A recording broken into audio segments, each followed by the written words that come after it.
Olá! De hoje até o final do mês você vai acompanhar aqui no Justiça para Todos a retrospectiva de fatos que marcaram a atuação da AJUF, a Associação dos Juízes Federais do Brasil, em 2012. Confira os destaques. Nova diretoria da AJUF toma posse. Presidente Nino Toldo assume e se compromete a ter diálogo sincero e direto com os juízes federais. A AJUF é a voz dos juízes federais perante a sociedade. E por isso, seu presidente deve estar em harmonia com o sentimento dos mais de 2.000 juízes e juízas federais que trabalham em centenas de cidades por este imenso país distribuindo justiça. A AJUF e organizações Globo realizam seminários sobre liberdade de expressão e independência do judiciário. Caixa sai na frente e oferece mais rapidez e facilidade na hora de conceder créditos imobiliários. E os juizados especiais federais completaram 10 anos em 2012. Você vai acompanhar uma entrevista sobre o assunto com o Corregedor-Geral da Justiça Federal, ministro João Otávio de Noronha. Eu sou Daniela Ramalho e o Justiça para Todos está no ar. A nova diretoria da Associação dos Juízes Federais do Brasil assumiu no dia 12 de junho de 2012. O presidente Nino Toldo afirmou no discurso de posse que vai trabalhar para dar mais credibilidade e respeito à magistratura federal. Antes de passar o cargo para o atual presidente da Associação dos Juízes Federais do Brasil, Gabriel Vedi agradeceu o apoio dos magistrados durante os 2 anos de mandato. Agradeço muito pelo apoio recebido nesses 2 anos dos nossos associados, da nossa diretoria, que hoje se despede, e de todos os funcionários da nossa AJUF. Depois do último discurso, Gabriel Vedi passou o cargo para o novo presidente, Nino Toldo. Declaro empossado no cargo de presidente da Associação dos Juízes Federais do Brasil, biênio 2012-2014, o excelentíssimo senhor juiz federal Nino Oliveira Toldo. Em seguida, foi a vez dos 5 vice-presidentes da AJUF assumirem seus cargos. Eles vão ajudar Nino Toldo na nova gestão. No primeiro discurso, o presidente afirmou que vai trabalhar para dar mais credibilidade e respeito para a magistratura federal. Quero deixar claro, ao tomar posse como presidente da AJUF, que tenho consciência de tudo o que este cargo representa, da importância desta associação de juízes no cenário nacional, bem como do crítico momento pelo qual passa a magistratura no Brasil. Também tenho consciência de que a presidência da AJUF não serve, nem pode servir, para o engrandecimento de currículo ou para a realização de projetos pessoais. A política associativa não é, nem pode ser, um fim em si mesma, mas o meio de canalizar os anseios dos juízes que compõem nossa carreira. A AJUF é a voz dos juízes federais perante a sociedade, e por isso, seu presidente deve estar em harmonia com o sentimento dos mais de 2.000 juízes e juízas federais que trabalham em centenas de cidades por este imenso país distribuindo justiça. A magistratura federal é consciente das suas responsabilidades. Sabemos que não há democracia nem desenvolvimento econômico e social sem um poder judiciário forte, responsável e célere. Temos clareza de que os tempos atuais exigem mudanças de paradigmas. Eficiência na prestação jurisdicional, planejamento, novos métodos de gestão, participação, controle e transparência são temas que entraram na agenda do Poder Judiciário. E isso é bom. Os resultados têm sido positivos. Ele também se comprometeu a ter um diálogo sincero e direto com os juízes. O presidente da AJUF defendeu a PEC 544, que cria os 4 novos tribunais regionais federais, e ressaltou a importância de reaver a política remuneratória dos magistrados. Além de exigir e cobrar, é preciso dar o devido valor aos protagonistas dessa missão. A sociedade precisa conhecer e reconhecer o valor dos seus juízes. Ao aceitar o desafio da candidatura a tão importante cargo, estabeleci como pressuposto o trabalho pela valorização da magistratura. Em nosso programa de campanha, fixamos 5 eixos fundamentais para a nossa gestão: a valorização da magistratura, a estrutura da Justiça Federal, a política remuneratória, a inserção social da magistratura e o respeito ao associado. Se bem analisarmos esses eixos, porém, verificaremos que todos convergem para um só, a valorização da magistratura. Isto porque é preocupante o que vem acontecendo com o Poder Judiciário e a carreira da magistratura no Brasil ao longo dos últimos anos. Há uma perda de prestígio institucional que tem refletido na autoestima dos juízes. Isso não decorre apenas da perda de poder aquisitivo dos subsídios, mas também da falta de perspectiva de progressão na carreira e da perda de autoridade das decisões de primeiro e segundo graus, tendo em vista a cada vez maior concentração de poderes decisórios nas instâncias superiores. A magistratura não tem mais sido uma carreira atraente. É penoso dizer isto, ainda mais num momento de festa como este, mas é preciso dizê-lo. A magistratura passa por um momento crítico jamais visto. Não está conseguindo atrair tantos candidatos e há um significativo número de juízes deixando a carreira para ingressar em outra ou para voltar à advocacia. Se isso está ocorrendo é porque algo está errado. Muito errado.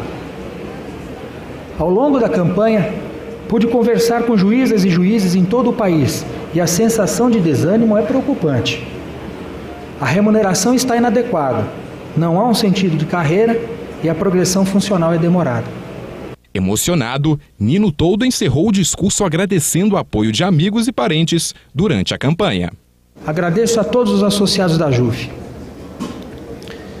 Uma saudação especial aos ex-presidentes da JUF aqui presentes, que certamente me servirão de fonte de inspiração e conselhos. Peço licença para saudar dois deles nominalmente, Walter Nunes e Fernando Matos, em cujas gestões fui vice-presidente pela Terceira Região e pude aprender o duro cotidiano da nossa associação. Uma saudação especial à minha família, aos meus sogros, Salvador e Leda, que mais do que sogros, são meus amigos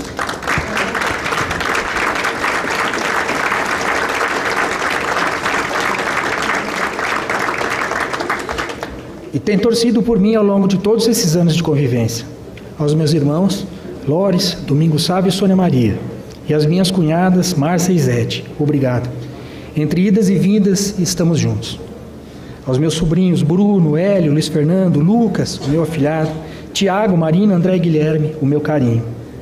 A minha mãe Dalma, que por recomendação médica aqui não pode estar, mas está lá em Paraguaçu Paulista, entre seus inúmeros santos, rezando por mim e pelo sucesso da nossa gestão. A ela, o meu eterno agradecimento.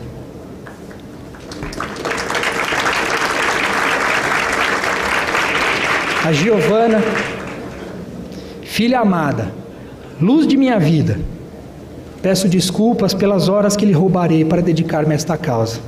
Sei que você, querida, na sua simplicidade juvenil, saberá entender. A Cibele, minha mulher, amiga e companheira, meu principal cabo eleitoral e minha maior incentivadora, meu amor. Tomo posse no dia dos namorados, com o seu consentimento, e a você dedico este dia. Por fim, gostaria de agradecer a duas pessoas que não estão mais fisicamente entre nós. Ao meu pai, Lores, um imigrante italiano, cujo maior orgulho foi ter possibilitado aos 4 filhos aquilo que nunca conseguiu para si, o diploma universitário. Onde quer que esteja, pai, saiba que tem honrado o teu nome.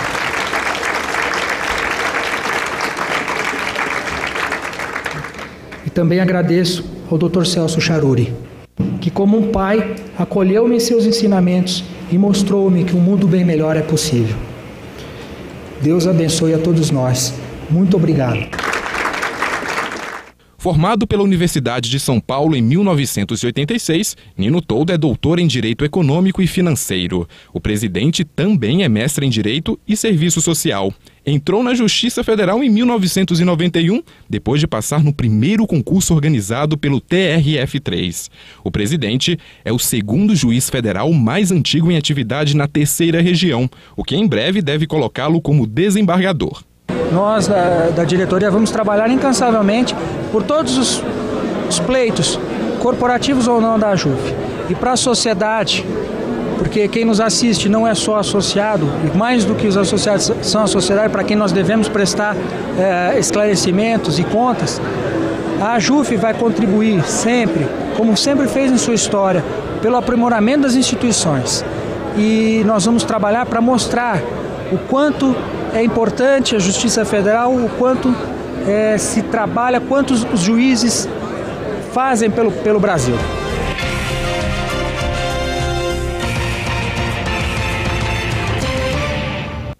A seguir, a AJUF e organizações Globo realizam seminários sobre liberdade de expressão e independência do judiciário.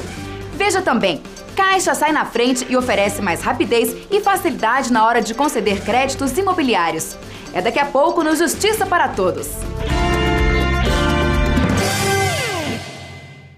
Seguinte, gente, presta atenção. Só tem uma coisa melhor do que poupar. É poupar na Caixa. Claro. Eu sei como é que é, tá chegando o fim de ano, vem aquela graninha extra, 13º, férias. No fim de ano todo mundo quer gastar, comprar roupa nova, normal. Um quer viajar, outro quer comprar o computador pro filho. Mas pega uma parte dessa grana, separa e põe na poupança da Caixa. Porque tem um ano todo pela frente, se liga. Quem poupa, quando precisa, tem. Vem! A AJUF e as organizações Globo realizaram em parceria um seminário sobre liberdade de expressão e independência do judiciário. O evento foi realizado no dia 12 de junho de 2012 e contou com a participação de ministros, pensadores, juristas e formadores de opinião. Liberdade de expressão, imprensa e independência do judiciário. Esse foi o tema do seminário promovido pela Associação dos Juízes Federais do Brasil e as organizações Globo na terça-feira, dia 12. O novo presidente da AJUF, Nino Toldo, acompanhou de perto os debates e as palestras dos ministros do Supremo Tribunal Federal, Luiz Fux e Gilmar Mendes. O ministro Luiz Fux deu início à rodada de debates, ressaltando o papel exercido pelo Supremo. A atuação do Supremo Tribunal Federal, ela se dá exatamente naquele interregno que a população não é instada a respeitar. Quer dizer, a Constituição entrou em vigor, estão lá garantidos os direitos fundamentais e o legislador não legisla. Para isso nós temos mandado de injunção, enfim, temos declaratória de inconstitucionalidade por omissão. Mas, para Luiz Fux, isso não significa que as decisões não sejam democráticas, principalmente com relação à opinião pública. O juiz é um técnico, ele não pode se deixar levar pelo clamor social. Entendo que realmente o julgamento premente, um julgamento imediato para dar uma satisfação à sociedade, se o processo já está instruído, se ele é viável de julgamento, isso deve ser priorizado, porque a sociedade está inquieta, a função da justiça é pacificar a sociedade, acho que deve ser julgado no momento oportuno, de acordo com o que reclama a sociedade, porque o processo já está pronto para julgamento. Em seguida, o ministro Gilmar Mendes falou sobre a capacidade de agir do STF e do direito à informação para a legitimação do Estado democrático. Na palestra, o ministro defendeu a atuação dos colegas do Supremo com relação ao aborto de anencéfalos e à união homoafetiva. Segundo Gilmar Mendes, decisões como essas ajudam ainda mais na liberdade de informação e no processo democrático. Cada ser que vive a Constituição, e aí pouco importa se é jurista ou não, é um seu legítimo intérprete. E nós temos sabido fazer isso no Supremo Tribunal Federal, ao manejar a presença adequada. Claro que precisamos aprimorar isto, mas temos avançado de forma adequada o amicus curiae. A ideia das audiências públicas, não é? Porque obriga o tribunal a dialogar, a fazer esse diálogo multifacetado e a decidir a partir de informações, tanto quanto possível, consistentes. O presidente do STF, ministro Carlos Aires Brito, encerrou o seminário falando sobre as diversas formas de liberdade de expressão. Para o ministro, a Constituição Federal deve ser sempre o eixo central da democracia. O Judiciário, inclusive o Supremo, e sobretudo o Supremo, é um aplicador da Constituição. O Supremo é o guardião maior da Constituição. E é a Constituição que estrategicamente coloca a liberdade de imprensa a serviço desse valor que nela a Constituição é o mais alto, a democracia. Então, quando o Judiciário reconhece a liberdade de imprensa está servindo a Constituição. Por quê? Porque o valor que a Constituição tem como o mais alto de todos, que é a democracia, é especialmente servido pela liberdade de imprensa. A Caixa oferece crédito imobiliário mais rápido e fácil para o cliente sem deixar de lado a segurança. Antes, o dinheiro poderia demorar até 3 meses para ser liberado. Agora, isso pode acontecer em 20 dias. A burocracia na hora de conseguir um crédito imobiliário sempre foi motivo de muita dor de cabeça para quem deseja adquirir a casa própria. Mas parece que agora a situação está bem diferente. Com o crescimento da concessão de crédito nos últimos anos, os bancos precisaram investir em melhorias para agilizar essas operações. A Caixa Econômica Federal, que é referência em crédito imobiliário, saiu na frente e hoje oferece para o cliente mais rapidez e facilidade na hora de conseguir o crédito. A Caixa hoje ela tem trabalhado bastante para expandir o atendimento de concessão de crédito imobiliário, né? Então, além dela abrir muitas agências, e qualquer agência pode dar início à concessão do crédito imobiliário, a Caixa trabalha também hoje com correspondentes bancários, né? Esses correspondentes funcionam como uma extensão da agência, em bairros, né? Em cidades onde não tem agências, que é difícil, não tem uma agência da Caixa em uma cidade brasileira, né? Então, essa expansão da rede de credenciados Caixa facilita muito a concessão do crédito, porque é mais gente trabalhando e dando agilidade ao processo de concessão do financiamento, né? Como é um processo que envolve uma certa burocracia, o credenciado tem atuado bastante nisso, em conseguir organizar a documentação para ela chegar mais simplificada à Caixa e quem está pleiteando o crédito ganhar um prazo nisso, né? O tempo de aprovação de crédito nos bancos chegava a 60 dias, mas com as mudanças, agora o cliente não precisa esperar mais que 20 dias. Houve épocas que a Caixa trabalhava com 2, 3 meses de prazo para que um financiamento habitacional a uma pessoa física pudesse ser concluído, né? Hoje se trabalha aí com prazo de no máximo 20 dias, né? Se tiver algum problema, se a documentação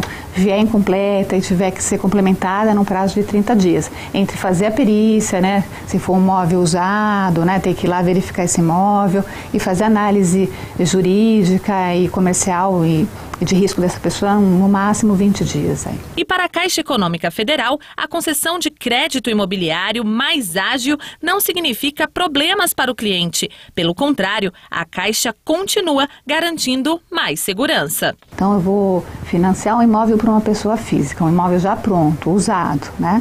Tenho que verificar se aquele imóvel e seus proprietários não têm ações capazes de comprometer esse imóvel com dívidas anteriores ao crédito que eu vou conceder, né? Do mesmo modo, uma consultora que vai obter um financiamento para o empreendimento, né?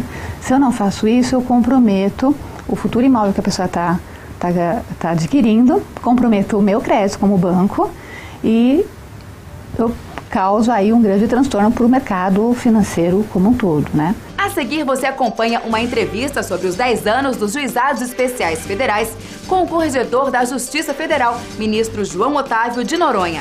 É daqui a pouco, logo depois do intervalo.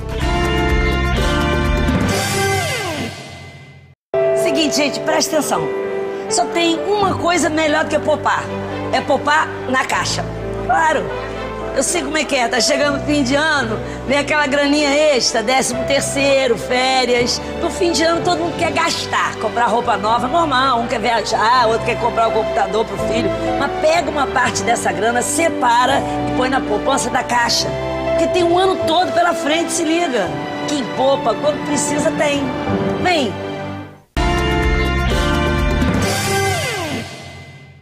Os Juizados Especiais Federais, conhecidos como a Justiça dos Aposentados e dos Trabalhadores Brasileiros Mais Pobres, completaram 10 anos em 2012.